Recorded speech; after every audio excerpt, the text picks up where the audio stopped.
Good afternoon, and welcome to today's MagicMed Industries webcast as part of the Planet MicroCap Showcase. It is now my pleasure to turn the floor over to your host, Dr. Joseph Tucker, CEO of MagicMed Industries. Sir, the floor is yours. Great. Thanks very much. I appreciate that. Thanks for the intro. I'm really happy to be here, everyone.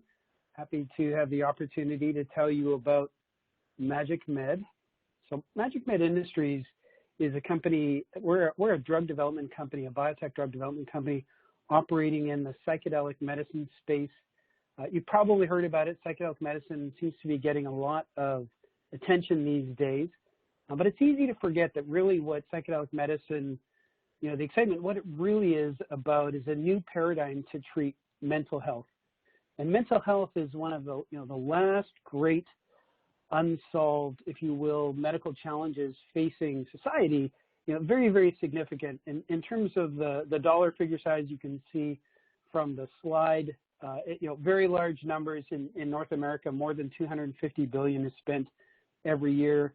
Now that's all different modalities, different ways to try to address mental health, pharmaceuticals and psychotherapy, but nevertheless, it's a very large number.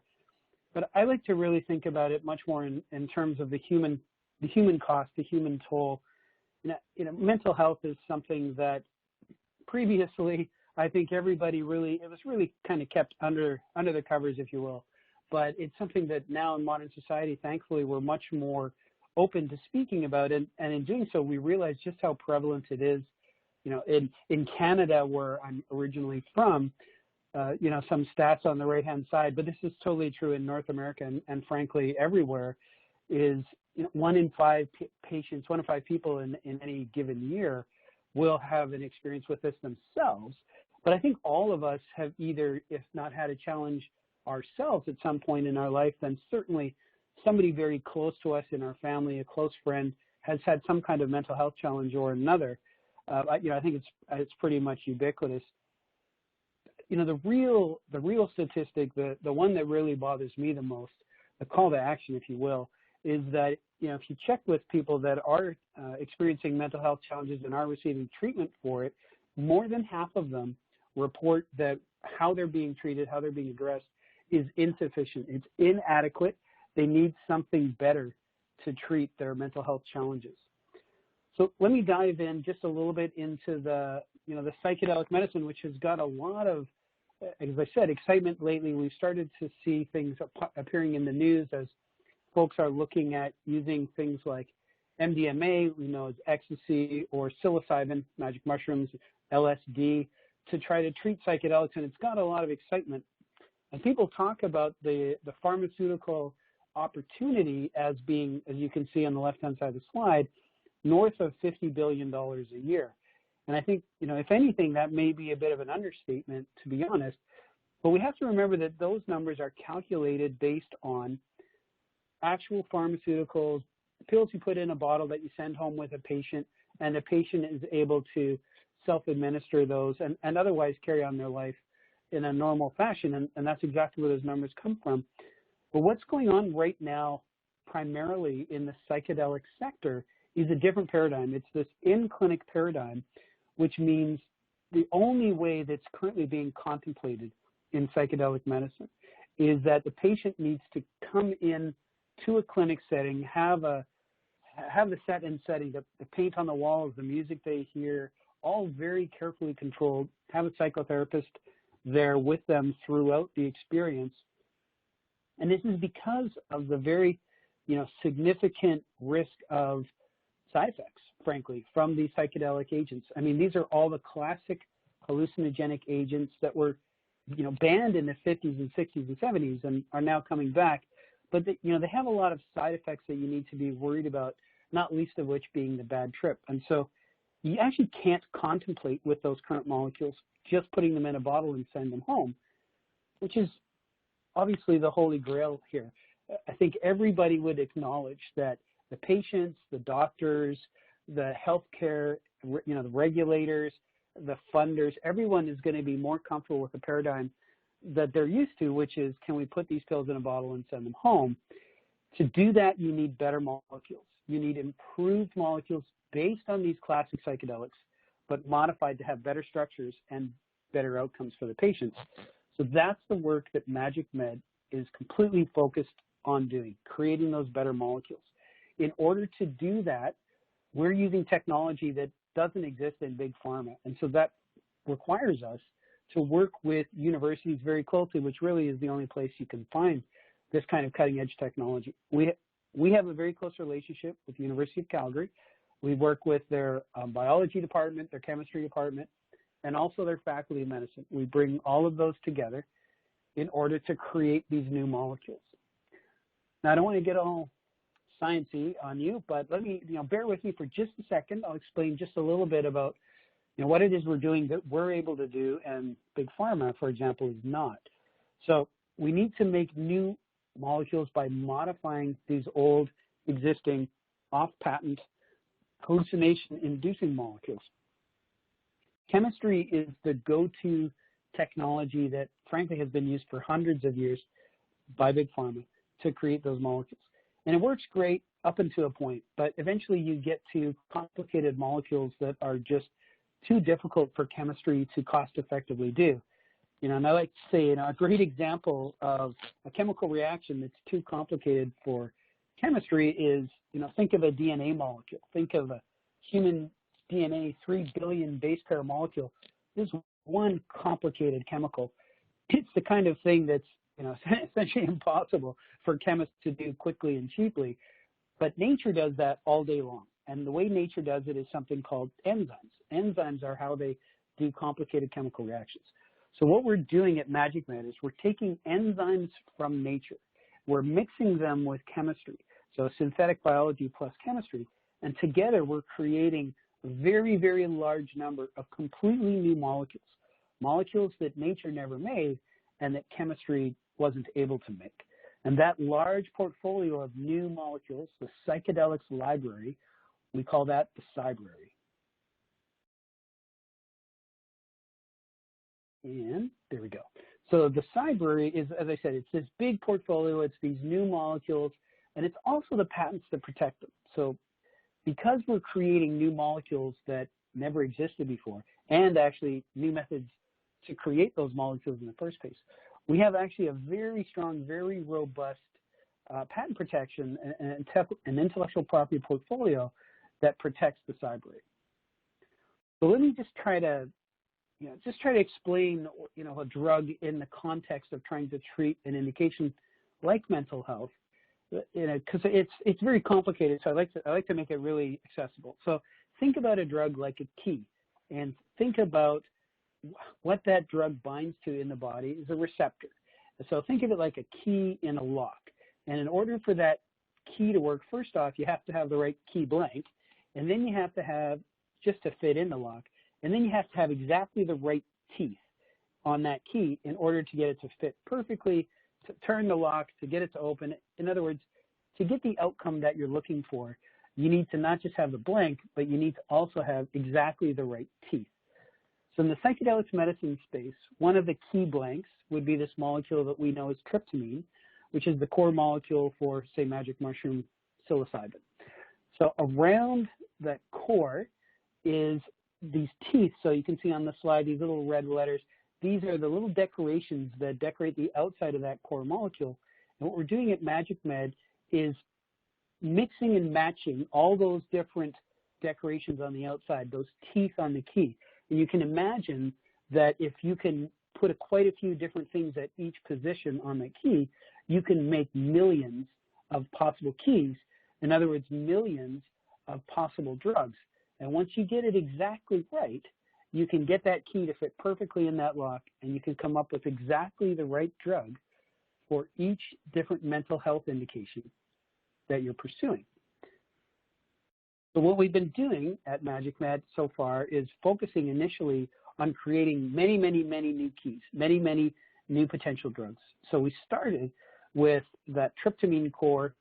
Psilocybin and DMT are two well-known psychedelic molecules that are based on it. We filed quite a few patents. The patents actually protect, as I mentioned a moment ago, more than 100 million possible new drugs, possible new keys for that lock. And we've already started making hundreds of them. We intend to make thousands, but we don't intend to make all 100 million. as I'll explain in a minute. And we've also started on some other key blanks or other core molecules. So the mescaline MDMA family of psychedelic agents, they have a common core called phenylethylamine, ibogaine, and then also LSD. These are all core key blanks that we're building many new molecules based around with patents that protect literally hundreds of millions of molecules. But at the end of the day, what we're going to have is it's a very large portfolio of new molecules, new keys. And, you know, when we first realized what we were doing, we were actually pretty pleased with ourselves, thought, well, this is great. You know, your typical psychedelics company out there has 1 or 2 or 3 or, you know, maybe 5 or 10 different drugs that they're trying to use to address mental health. What's the likelihood that they've got exactly the right drug in their pile, in their handful? Not as high as you'd like. But on the other hand, if you come up with, as we have, an ability to make hundreds of millions, now I think you've got a much higher likelihood that you're actually going to find the right key for every lock, the right drug for every mental health indication. But now you've created a new problem for yourself, which is how do you find exactly the right one, exactly the right key for each lock? So that has led MagicMed to the second technology that is the core of the company, and that's artificial intelligence.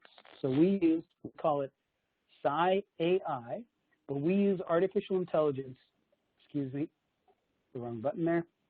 We use artificial intelligence as follows. First off, we start with that Psybrary, that large pile of drug candidates, that large pile of new molecules. We take that, we run that through quite a robust series of preclinical tests, basically to identify for each one of those molecules, and we start with hundreds, as opposed to, again, think of your average company that might have one that does this work on it. So we'll do it with hundreds. We'll take that information and we'll plug it into our machine learning, our Psy AI, and we'll ask it the question, having now tested hundreds of different molecules, hundreds of different keys, what is your prediction? We ask the artificial intelligence, what is your prediction on the best structure, the best three-dimensional molecule, the best drug candidate to treat mental health? And we'll go and make another batch, another, you know, several hundred or thousand based on what the AI tells us, and we'll run it through again. We'll run it through the preclinical testing, run it back into the AI, and you can see that after doing that just a few times, after testing a few hundred or maybe a few thousand molecules, what we'll end up with, it'll be as if we tested 100 million molecules. We'll be able to design exactly the right drug, exactly the right key for every different mental health lock. There's one more thing that you can use artificial intelligence for in this context, and that is once you have created, as we are doing, this large knowledge base of what all the different three-dimensional structures do, you're actually able to turn that information around and say, let's predict how this is going to go through preclinical studies. So it allows you to actually, I won't get into details, but it allows you to significantly expedite your path through the preclinical and clinical studies, which is very valuable, and significantly de-risk the failure rate as well as reduce the cost. So all of these are very valuable add-ons that we get from artificial intelligence in the system. The one thing that you may have realized, as we have, falls out of putting these two together, the Psybrary and Psy AI, is we realized we're going to be creating, we believe, far more high-value drug candidates for mental health than we can possibly advance all by ourselves. So that has led to a different business model, quite a different business model than your typical biotech. And it goes as follows. Because we're able to make so many, we're able to partner with other entities very early. We can actually work with them in an R&D phase, which is paid for, so revenue positive, revenue generating for MagicMed. But under contract for them, we can create bespoke, custom drug candidates for the mental health indication that they want to pursue. Once we've identified exactly that right molecule for them, they then can exclusively license it from us. They take it through clinical testing, so they bear that cost. But they make milestone payments to us as it moves through clinical testing, so our revenues increase. And then ultimately, when that molecule becomes an approved drug, we still stand to capture those big pharma royalties from the approved drug. So it's actually quite a different model than your typical biotech. Recall your typical biotech will have one or two drugs. They have to raise large amounts of money, and it'll be a long time till they have revenue. And for us, it's actually almost the complete opposite. We'll have numerous drug candidates all being advanced in parallel with different partners, so many shots on goal.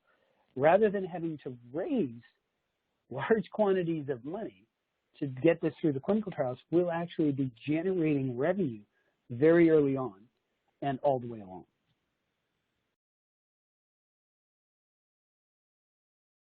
So what do those partners look like? Now, we're already in talks, honestly, actually, with a fair number of potential partners who are going to be our revenue generators, or the source of our revenue, and also the companies that will bring the molecules that we create through clinical trials. So most of the original partners, the early partners that we're talking to are other biotech drug developers, the smaller companies, not the big pharma, but more your NASDAQ or Canadian listed companies.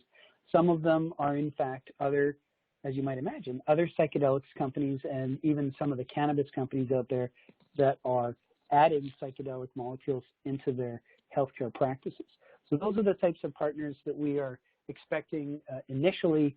But after we go for a few years, one of the things that I think you realize is that the database, the knowledge base that we're generating by creating hundreds and hundreds of molecules that no one else has ever created before, testing them more robustly than anyone has ever tested any of them, and then plugging it all into this artificial intelligence, we're going to generate a knowledge base that is the kind of thing that really innovation pharma, big pharma, pays a lot of attention to. So I think down the road that big pharma could indeed become significant partners of ours.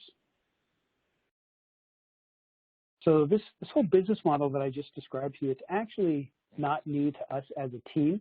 We have been working together, the executives have been working together for the last 8 years. Now, myself on the left, Dr. Joseph Tucker, CEO. I've been a biotech drug developer my whole career and a CEO for most of the last 20 years, and I've taken 2 companies public prior to this. But with Dr. Jill Hagel and Dr. Peter Piccini, I've been working with them for the last 8 years, and we've been doing this exact business model. So using synthetic biology plus chemistry to create new molecules and new molecule manufacturing systems, drug candidates, for other larger companies who pay us on contract exactly as I described, R&D payments, milestone payments, royalties, the whole thing, and indeed in the scheduled drug space, so that come from plants. So initially we worked on opiates, we worked on amphetamines, we did this with cannabinoids. We took that company public 2 years ago as Willow Biosciences. You might have heard of it. And now we're doing it in psychedelics. So it's the exact same business model that we've been doing together for the last 8 years. Also on the board, in addition to myself and Dr. Hagel, Dr. Brad Thompson is a longtime public market CEO. He's been a public CEO, NASDAQ CEO for, 25 years now, more. And so very, very experienced guy when it comes to developing drugs. Henri Sant-Cassia is also on our board. He's one of the co-founders and partners of the Conscious Fund, which is one of the preeminent funds in the psychedelic medicine space. He's incredibly connected and knowledgeable about what's going on in the sector, and so a really valuable person to have on the board. And then Mike Flock is a corporate lawyer who's been working with a number of biotech companies for the last decade or so. So before I finish, I just want to give you a quick snapshot of what to expect, what I'm looking to see out of MagicMed in the next few years. First off, 2021 is going to be about continuing to make, many, many more molecules. As I said, we've made hundreds and we're on our way to thousands, novel molecules. The patents that surround them, we've got more than a dozen patents filed already, and I expect we're going to end up with 30 or 40 patents in the next year or so. And also the beginning of the screening of these molecules and plugging that information into PsiAI. In 2022, I think it's really going to be a lot about partner onboarding and generating those first revenues for the company. As I mentioned, we actually have quite a few partner conversations happening right now, so it's entirely possible that we'll end up with partners prior to 2022. And also, I think we're going to see some of those molecules are going to start to graduate. They'll be licensed. They'll start to move towards clinic in 2022.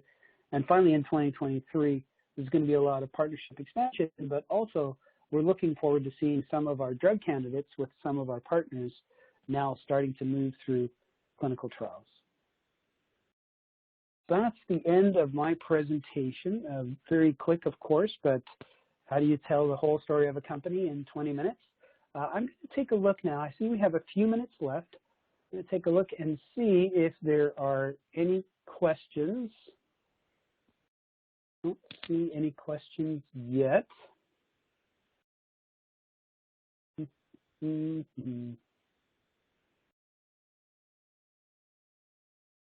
No, all right. So I don't see any questions, so I'm going to take that as everyone was incredibly amazed at what an exciting story this is. And I'm happy to wrap up the call now and say thank you, everybody, for your attention.